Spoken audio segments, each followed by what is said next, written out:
Hello, everyone. Welcome to Conversations with Experts. Today, I have the author of Her, Caroline Serpell, on with me. She is guesting. Caroline is an author who has written her first debut novel. She lives in the southwest of England. She can be found roaming Dartmoor with her dog and daydreaming and thinking up ideas for her next project. She spent most of her career working in a prison. Whilst there, she worked with men convicted of a wide range of offences. She has worked in various roles in rehabilitation and substance abuse. And also, she's taught business, startups, and social enterprise. She has now hung up her keys, and she's fulfilling her lifelong dream of becoming a published author. So hello, Caroline. Thank you for joining me. Hey, Hem, thank you so much for having me. You are so welcome. So before we go into anything about the book and stuff, I'm really intrigued about where you came from. I'm intrigued about you working in a prison. And I want to know whether this has what started this train of moving into crime fiction. So maybe you could tell me a little bit about your early days and maybe why you're going where you're going. Yeah, I think probably the crime came before the prison, to be fair. I think Ooh. I've always loved crime thrillers. I grew up, and crime books. I grew up on reading sort of Enid Blyton books and then moved, and it's the Secret Seven, with their mysteries and going over to the island and those kind of innocent mysteries. And then it was sort of Nancy Drew books, which were, it's getting a little bit more serious now, the mysteries. And then I started reading Agatha Christie. And so from a young age, I was always reading, and I was always interested in sort of the crime books, the thriller books. And it started off with those more innocent ones, but it escalated.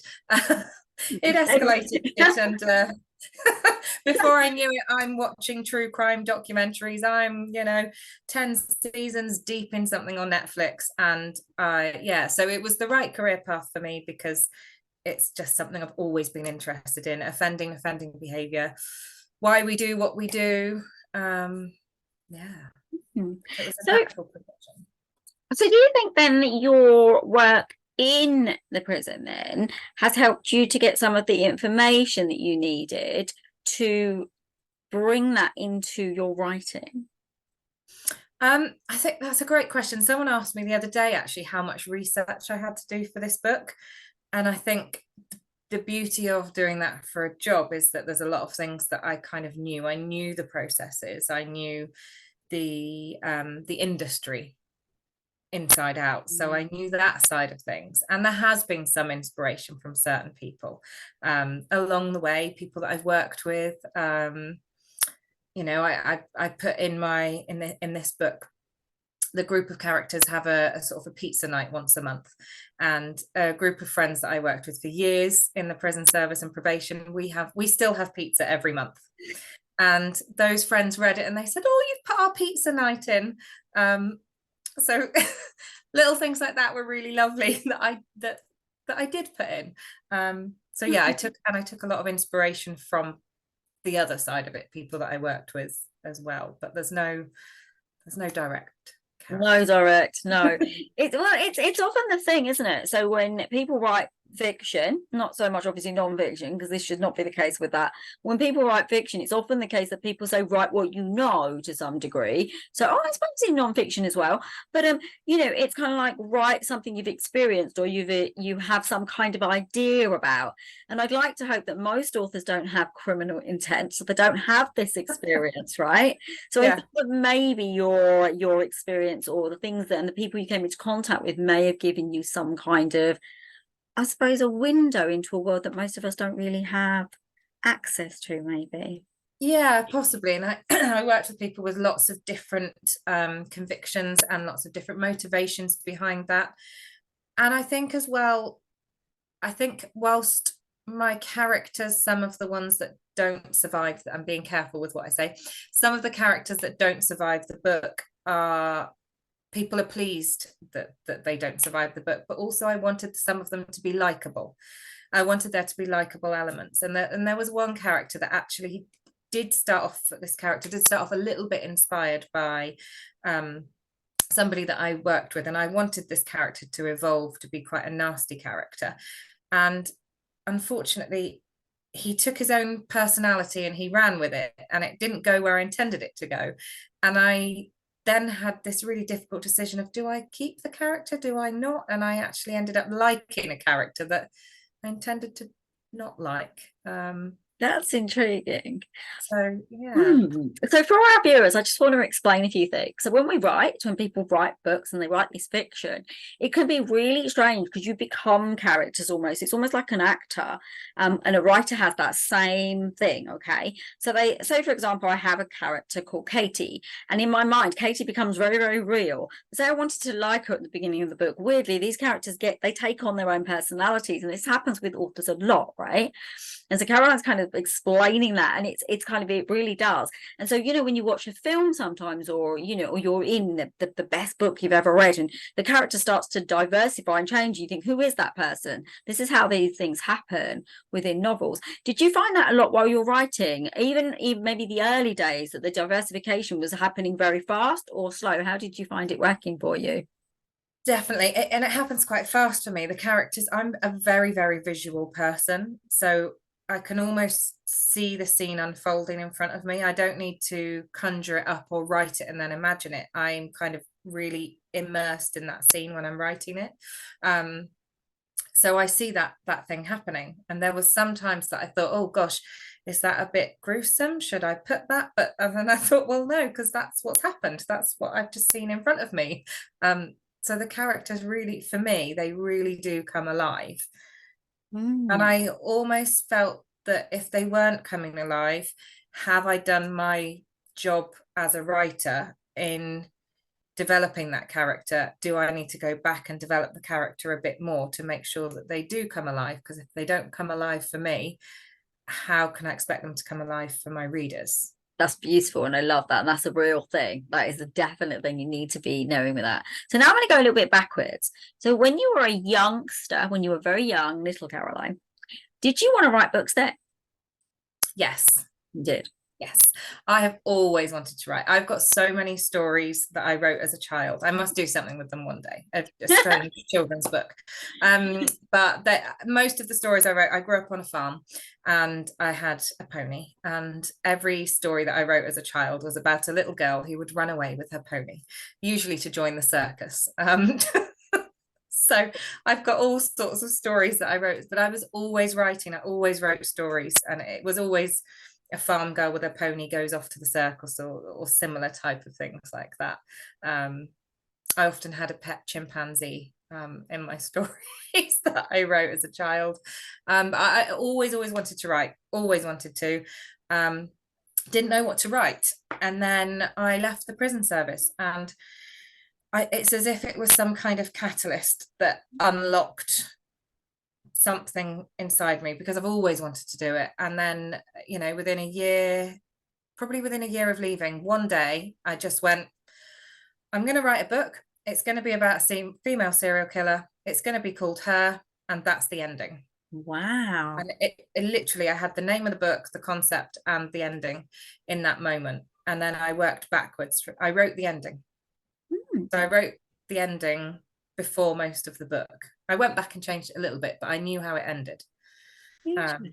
That's an interesting one. So anyone who's ever aspired to write, right, listen to this stuff and listen to us do talking, because it is how these things come to pass. So I don't tend to write the endings first myself, but I can understand that you might do, and I can understand why it might come to you, and then your premise will come from that.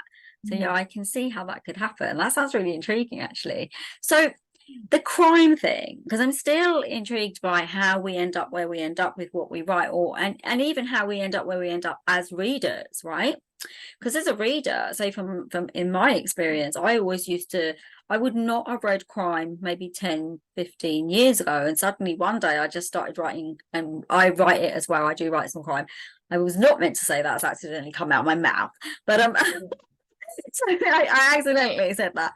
But yeah, I started reading a lot of crime. So did you and you said you did read like the Nancy Drew and all that sort of stuff, but did you read other types of stuff as well? Was it a step into reading crime novels that took you to this? Because you've just talked about writing about ponies and chimpanzees. Yeah, so I also love reading romantic comedies. I alternate between the two. I might read 5 Mhm. thrillers in a row, and then I might read 5 rom-coms, or I might alternate. Sometimes I'll just get to that point where I go, no, I need something gritty now, or no, I need fairy tales and rainbows. Something like that. So I do stick to those 2 genres, apart from the odd like biography that might creep in. But yeah, usually I flip between the 2 genres. And I think now I've got this, now I've sort of unlocked this creativity. I'm constantly having ideas, and everywhere I go, I think, oh, I'd like to write that, or I'd like to write about that. And I would like to write, quite fancy having a go at cozy crime. I quite fancy having a go at, I would love to write a rom-com, but I don't know if it's there. I don't know if it's there. In my work that I'm writing at the moment, some of my characters end up in, again, I'm very careful with what I'm saying, characters end up in a different country. And there's some sort of scenes where they're sort of wandering through some orange groves, and I kind of set the scene, and I was like, oh, it's lovely, the sun's behind and the orange groves, and oh, well, let's put a donkey wandering around, oh, that'll be lovely. And then for some reason, I just feel like I want my character to stab someone. and I set up this lovely scene, and then the characters just jump off the page and go and do naughty things. So It's I can see the picture here, right? I'm beginning to see now how you've fused into where you've gone from to. You talked about this lovely girl with her pony and this chimpanzee, and then this, and then you've lovely talked this beautiful groves, and then you talk about this donkey, and suddenly this murder's happening. So I get that maybe because you've been reading all these different types of things, they've sort of fused together. But what I would like to do, let's move this on a minute. Let's talk about a bit more. I'd like you to show the viewers your book. That's the first thing, because Caroline has it there. So this is her, and it's by CM Serpell, and you can buy it on Amazon, and you can buy it in some bookstores too.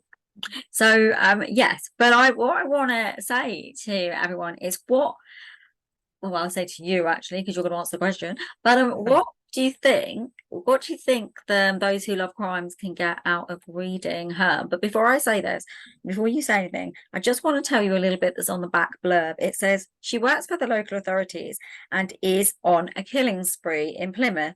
She only kills bad guys. That makes it okay, right? So now you tell us, what can our readers get from reading this book, and what enjoyment can they get from it?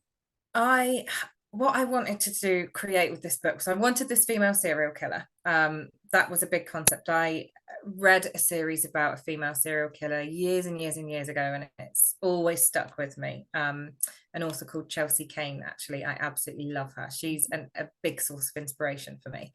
And I wanted to create a character that the readers kind of like, but they don't like, because she's doing bad things, but she's doing good things, but it's okay. But she's this strong, hopefully strong character that I want people to think, oh, I love those qualities in her, or maybe I would like to be a bit more like that person, but actually she's doing this. I kind of wanted to play with the mind a little bit, and I wanted people to root for her. But then also that's playing with our moral compass. So she is a bit of a vigilante, but I just wanted to explore that kind of side of things. Is somebody all good, or is somebody all bad? And actually, I think this book plays around with that a little bit. Some of the characters that are supposed to be, it says she kills the bad guys. Some of the characters that are supposed to be the bad guys, I've kind of put some qualities of theirs in there that are nice, because are we all bad, or are we all good? I don't know. That's what I wanted to play with. That is interesting. Yeah. And something that I get a lot of feedback on, actually, which I will hold my hands up and confess, this was not intentional, but it is something that a lot of people say that they love about this book: short chapters. I did not intend to write a book with short chapters. It just happened because it's from different perspectives and there's different characters. So it just happens that I do kind of switch to make sure that everybody's kind of up to date on the story the characters are. But I get so much feedback that people love the short chapters. People that don't read very often have said they really like it because they can manage to read a short chapter before the kids wake up or while dinner's in the oven. And people that have got a lot on, it's not that commitment of 6 pages and half an hour for a chapter. They can just read a quick one in between, which people seem to like. So I love short chapters. No, I love them. I absolutely love them. And I think because, look, it doesn't matter. I might want to read 10 at once, but it gives me the choice. And I also love having short chapters because I love being able to put my bookmark at the end of a chapter. Writers, come on, listen to me here. Because, it gets really frustrating when you've got this like 10 more pages and you've got to put it in. You're like, well, where did I stop? Because I have a terrible tendency myself of stopping right in the middle of a page somewhere. So I do get that. So I want to talk a little bit about the vigilante thing, not necessarily about your characters because we don't want to give any spoilers away. But I want to talk about the whole idea around vigilante and how do people feel, because I think as a reader it can be quite a moral compass issue when you're reading something like that. Can it really test the patience of yourself, even because you start to find out what you tick like? So what do? I mean, we just before we started the interview, Caroline and I were talking about Marvel characters, because I was talking about the fact I love Marvel films and how at the end of the film they have these Easter eggs, but actually if you think about these characters, they're superheroes, but are they really good? And it's this thing, isn't it? Is it good to be a vigilante? And is the word vigilante the right word? I wonder about that bit. What do you think about that? Yeah, I don't often describe her as a vigilante. I think other people have described her as a vigilante, but I didn't go into it with vigilante in mind. Okay. But that seems to be a description that people kind of say, yes, that gives them an idea of where to put the book in their head. Let's pose a question. Let's pose a scenario then. It's that thing, isn't it? What's right and wrong? It's whether something is right and whether something's wrong. And I read a lot of crime novels myself, so I get this, right? And it's kind of like, if you do a bad thing but you do it for the right reasons, is it a good thing? Yeah. And it's that question, isn't it? And I'm sensing that your character brings that out and brings that sort, because I think that could be part of the enjoyment factor for the reader, to be able to question, because it will get their minds ticking as to whether they're going to be sympathetic or will it trigger them. And I think actually we do hear there is some backstory from my character in there. Okay. And interestingly, I was quite a few words short on this book. I needed to add more words, and I knew the backstory of the character, and I wanted to put that in book 2. And when I sort of realized I was short, I then added it into book 1. But I think it does help develop the character, and people now understand maybe there's a little bit about why she does that, where it comes from, whether it's justified or not, I don't know. That's for readers to decide, but there is a little bit of a backstory to why she does what she does. The other side of it, I think, is that I always think we never know what we're capable of in that situation until we're faced with that same scenario. How do we know what we would do? How do we know we would do the same thing? What would it take for a person to kill? That always fascinates me. We think about ourselves, oh gosh, I couldn't do that. I couldn't take another life. Okay, well, what about in this situation? What about in that situation? What if you're protecting yourself? What if you're protecting your child? What if you're protecting a stranger? What does it take for us to be pushed to do certain things? That really fascinates me. Fascinates me. I guess we'll know. Well, I don't know. A lot of us maybe will be, I guess, lucky enough that we won't find out what it takes to push us to certain scenarios. That's what they're for, and it's this kind of, it is about, especially with crime, it's about the moral compasses that we hold, isn't it? It actually pushes us to investigate and understand our own moral compasses, it says to us, well, would you do these things? And so in a book like Caroline's, where someone's making a judgment and a decision, really, for everyone, really, in some ways, it does make you ask yourself, well, would I do that? So I have an interesting question for you, actually.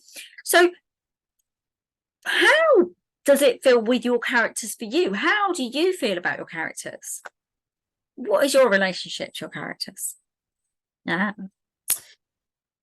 I think, apart from the killing, I definitely think my main character, her is what we call her, she does have some traits that I think sometimes maybe I think, oh, she's got little traits that I might like to have.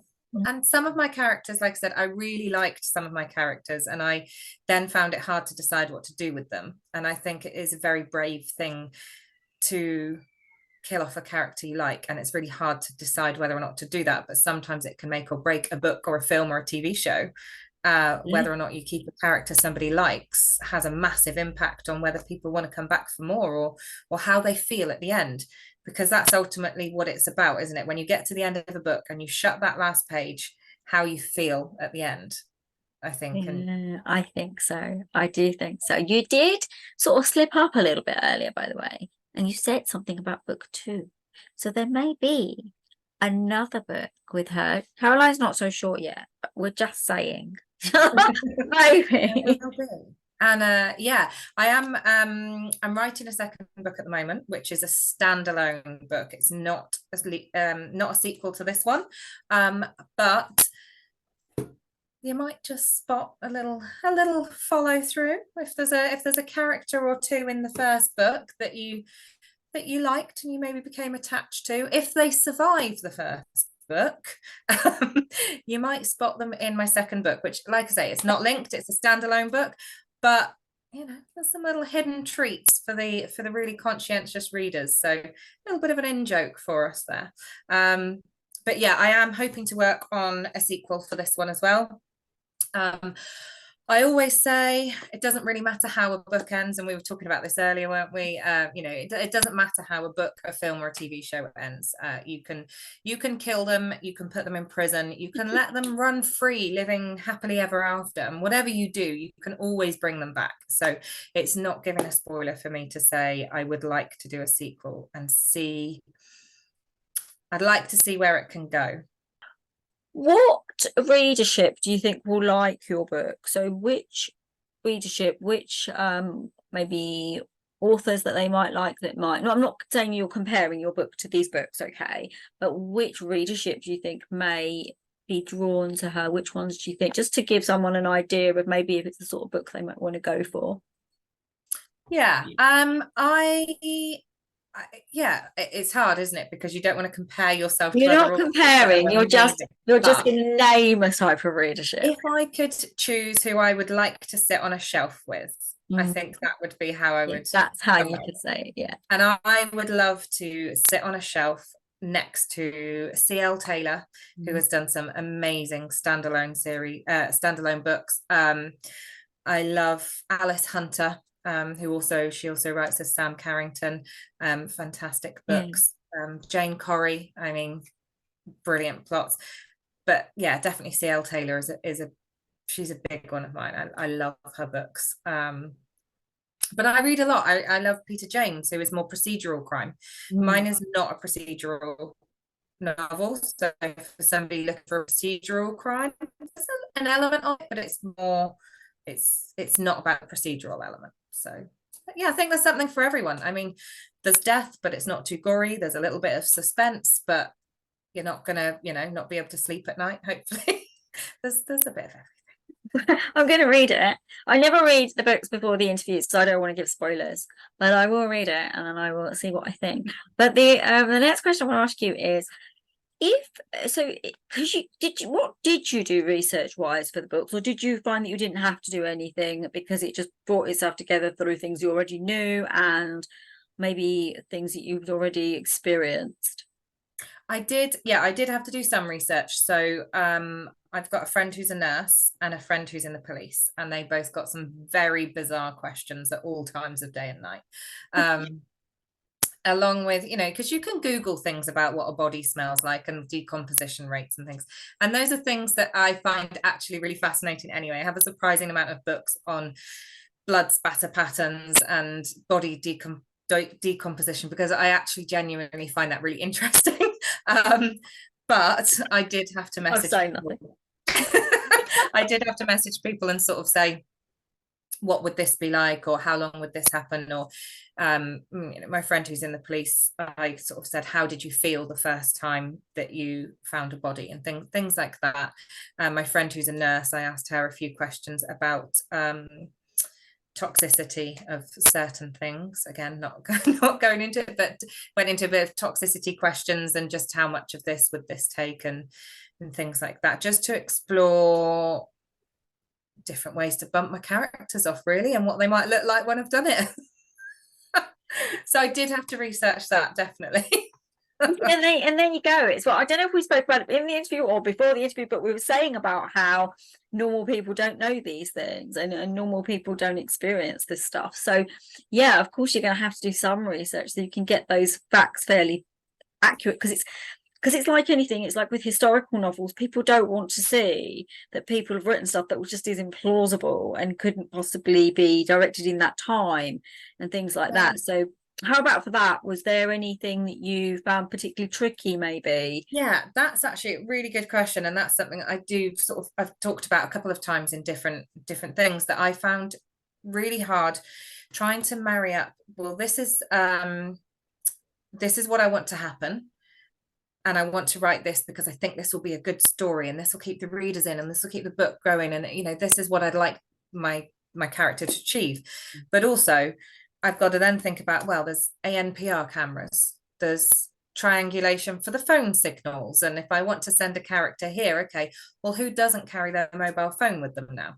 How's my character, if I want to send my character to a remote place, okay, how are they going to get there without the number plate being pinged, without the phone being pinged? And those are things that you kind of have to think about, but balance off, okay, am I going to annoy people if I'm a little bit flexible with the truth here, or will they forgive it for the sake of the story? I think with a female killer as well, I had to think about the amount of force it would take. So actually I had to think about a female physiologically. There was one character that I wanted to get rid of, and I had to think, I really thought about, okay, well, if I push the character, or if I do this, is she strong enough? Is she physically strong enough to carry out what I want her to do? And are people going to be saying, well, how she managed to do that? That's interesting. I like that. And that is true, because I can't remember what like detective crime series I was watching many years ago now, and I remember something happening, and I remember we were sitting there, and I can't remember who I was watching it with, and I remember saying she could never have done that. But she's not got the upper, she's tiny and she's not got the upper body strength, blah blah blah blah blah. And it's kind of like, yeah, it's I can understand how that could be a real, and I think authors think about it differently to obviously they do in a film set, but or series set. I think authors have to really be sure that they're not making it look far-fetched, because then that can detract from the actual story itself, can't it? Balance, isn't it? And it's that, she's left the crime scene, okay, well, is there gonna be forensic evidence? Do I need to put a hat on her? She's female, is she got long hair? Is that running free when we're at the crime scene? Is there going to be hair there? Is it windy? Fingerprints, is she wearing gloves? What if she wears gloves? Would her character wear gloves? Will that give her away as the killer? All of those. What about her shoe prints? What about the soil on the shoe prints? Is that gonna? I love it. I love it already. You're intriguing. It's like a logic puzzle. I love a lot. I actually really like logic puzzles.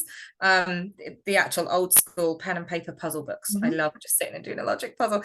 And I found it a bit like that. Okay. That method of, where do I put the shoes? Where do I put this?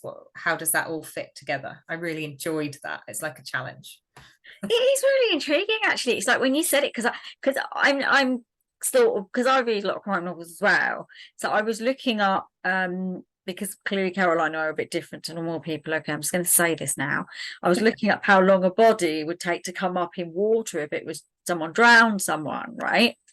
And I was looking up about the temperatures because it's different depending on the water temperature and things like that. But it's just these little things like you're saying, like if someone, I don't know, say someone pushed someone down the stairs and they fell and maybe they hit their head and there was they bled, how much blood is normal and things like that.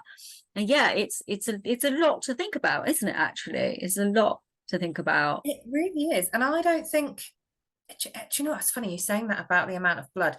I felt like I didn't spill enough blood in this one. I mean, there was a good body count, but in my second book there was a particular murder method that I thought, oh, I didn't do that, and I did get to have quite a bit of fun because she had a few different ways. There was, there's no MO at this point, so I did have a bit of fun with trial and error and trying different things. But in the second standalone that I've been working on at the moment, I thought I'm going to have a bit more blood.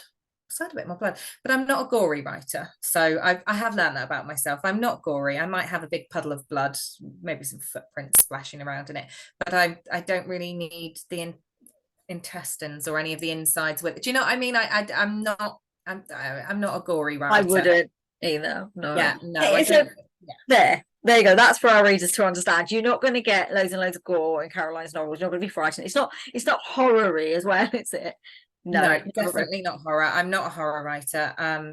I also found that I needed a couple of characters had a little bit of fun time, a little bit of alone time, and I felt terribly awkward writing that as well. And they didn't even really do anything in the book. I mean, I think they just sort of, one of them came out of the bathroom with a towel around his waist and she sort of looked at his torso, and I felt terribly embarrassed, and I thought, gosh, I couldn't write I couldn't write a bodice ripper. So that's your next challenge. I know that'll be the next. So there'll be no gore and there'll be not much spice because I get very quintessentially English in my awkwardness over that. Well, I like that it's set in Plymouth, and I like that he's actually in a locale, like, an actual locale, like, like Plymouth or say Essex or, a Midlands or somewhere like that, or, the area. That can make something quite interesting as well. So Plymouth because I know the area. There's a little bit of flexibility with some of the locations, but a lot of them people will recognize, and people do tend to recognize the cover of the book because it was a photo that I just happened to take by chance last year in the winter, and just had it on my phone and thought, that's the cover, that's it. So yeah, people do recognize the sites in the book, even there's a little bit of flexibility with them, but pretty much they're recognizable spots, which is nice. And future kind of writing that I've been doing has been places that I know as well. So I've set a little bit of a book in Brighton because I've got family that live there. So yeah, it's a shame. I quite liked writing it in Plymouth though. That was enjoyable, but I also thought I don't want to oversaturate. I wanted to go somewhere else. I kind of wanted to go somewhere else and try a different scene, try a different setting. You wanted to travel. Yeah. So it was me that wanted to go pottering. Yeah, because some authors will literally write about Brighton or Scotland, or they'll have their area, they'll write about that area, and it will only ever be set in that area. But I do like, I get wanting to explore, and then that gives you more scope as you move forward in the books that you write. As a writer, would I get bored if I always wrote the same city, and then would I be able to give the same storyline? So it's balancing what people want to read, which is, honestly, I cry when I read the reviews and things that people say. I have not cried so much as I have in the last 2 months because people are so lovely, literally just sit and cry. But how do you balance it up, giving people what they want with also keeping yourself interested as a writer? So I think that's something that I'm going to have to learn as I go. So I will come back to Plymouth. For anyone that liked the Plymouth location, I will come back. But also, see the sights. We go on to the fun questions. So I do some fun questions at the end of these interviews. Okay. I just want to say, let's have a look at the book cover again, everyone. Have a look at her. I want you to look at this photo now, because we now know that it's a photo that Caroline took. You can't see that one. Yeah, Caroline took this photo. It's interesting because are there steps going up the back or something? I'm not seeing it very well. Yeah, so sorry, the light's not brilliant. It's fine, darling, but it's interesting, and I will put a picture of it on here anyway in the interview. But So it's interesting. the steps, the blood was added for effect. There actually wasn't a big puddle of blood when I took the photo. I should reassure anyone, if you do want to come to Plymouth and go on a sightseeing tour of the sites in my book, the blood was added for effect. You've heard from the author herself. She really did if you go there when a murder just take place. The steps go up. There's actually a really narrow alleyway with sort of an old rusty bar handrails up each side, and there's a light at the top. There's actually a restaurant at the top, and very inconveniently they put one of their flyers at the top of the steps, so I did have to Photoshop their flyer out. They've got lovely advertising there. I know. But other than that, yeah, and it just happened that I took it on a really dark, wintry, rainy night in December, and I love the picture. I love the picture. Yeah, it just really worked perfectly. The street light at the top reflected off the rain on the floor, and it was just one of those where everything came together, and I couldn't have recreated it. I couldn't have recreated it if I tried. Yourself. Yeah, it's lovely. It's really lovely. So, where can everyone get your book? Can you please let us know before we move on to your fun questions? Yes, so it's available on Amazon, so it's free on Kindle Unlimited. It's on Kindle ebook, so you can purchase if you don't have Kindle Unlimited. If you want to support an independent bookshop, I'm really, really pushing them as an independent bookshop because I think they do so much for authors, and we should really try and support them as well. So the Ivy Bridge Bookshop, which is set in Devon, not far from where my killer lives. Yeah. So the Ivy Bridge Bookshop, you can buy it on their website as well. What a special place to buy it from, because it's linked to the book. Okay, now we're going to the fun questions. So these are fun questions. So because we talked quite a lot and you kind of answered some of my fun questions, which is just quite annoying. Because this is my favourite part. I can be nosy, you see. So I always start, because I'm a big reader, and obviously I've given away a lot of myself in this interview too, which always ends up happening. But I'd like to know your favourite book, fiction and non-fiction, please. Non-fiction, do you know what? Non-fiction, it would be, I'm looking at my bookcase now. Non-fiction, it probably would be, I'm just trying to see the series there. It's a little series called Autopsies, Crime Scenes and Blood Spatter. I think it's by Jeff Simons or Simmons. And there's 3 books, and they're just really, really interesting. Crime Scene, Autopsies and Blood Spatter. And I just found them so interesting reading about them. So that's my non-fiction. What happens when you get a crime novelist on? I just read them for enjoyment. It wasn't even for research. I'm glad you loved it. Yes. I will check it out because I probably like it too. Well, and non-fiction, do you know, I find this a really hard question to answer, so I probably am going to go with authors, if that's okay, because I couldn't choose one fiction book that I love. I just can't.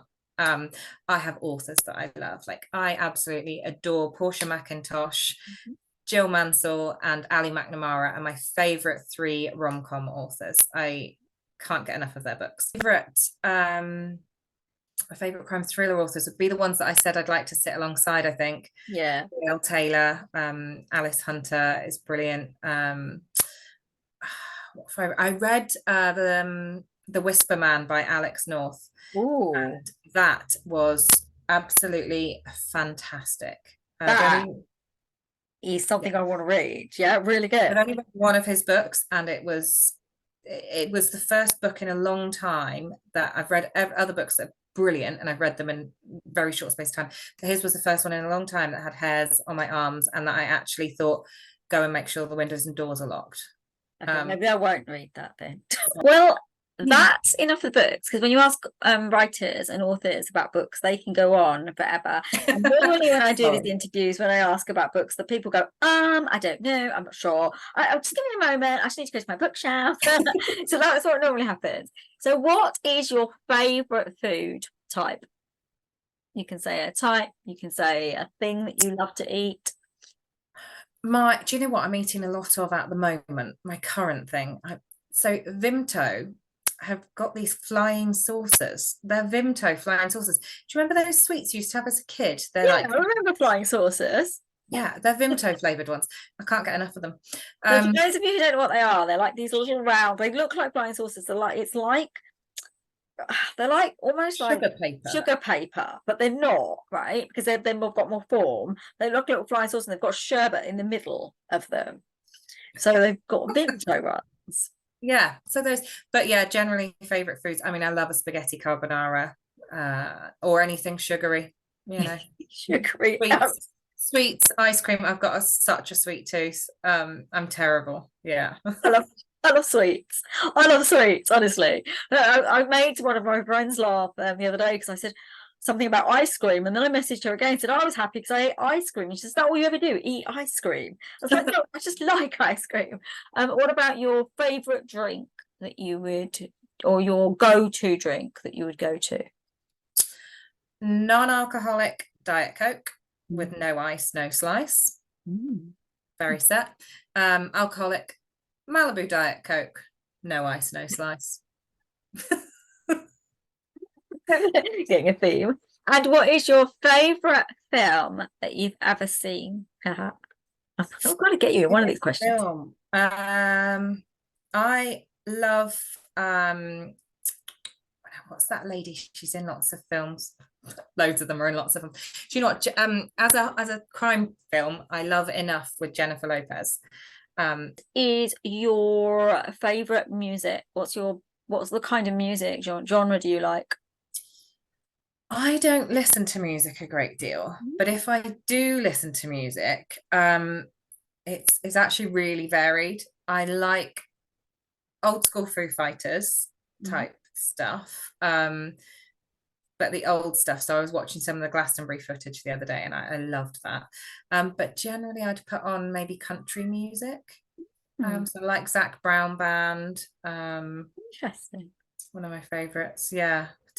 Cool. Country music. Cool. I like cheesy pop. I love cheesy pop as well. But I think, you get to a certain age, and I think that you can get quite eclectic when it comes to music, and you can sort of listen to all sorts of things. I loved Glastonbury this year because there was just so much different stuff I could watch, and I loved it all, really. Yeah. So yeah, that's the thing. And where is my final question for you? Where have you been that was your favorite holiday ever? I can answer this with my favorite 3 places. I can't give you one. I'm sorry. I have to be greedy. I'm having 3 chapters, a novella, if you will.